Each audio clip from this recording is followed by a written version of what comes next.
like, I suppose at the start of the year, if we were talking this time last year, I think probably Stephen Kenny knew it himself that the year was going to revolve probably around Greece in June.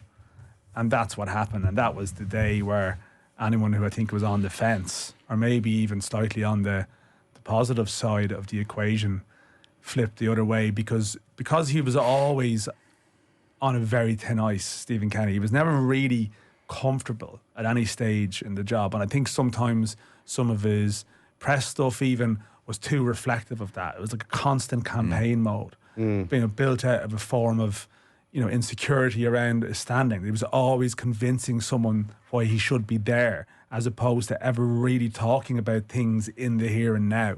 And there was like a couple of brief windows maybe where that wasn't the case, but largely that was the case. And so everything needed to be very, very good. When you get to a point where you play a game and you can't get out of your first half, you can't get out of your box like for the first 20 minutes, like 6 corners or something in 10 minutes in Greece, when you've had a 2-week preparation all building up towards it. It's like the results weren't good enough as it was, but there was an element of performance that sometimes, provided some mitigation to some degree, playing well against the better teams.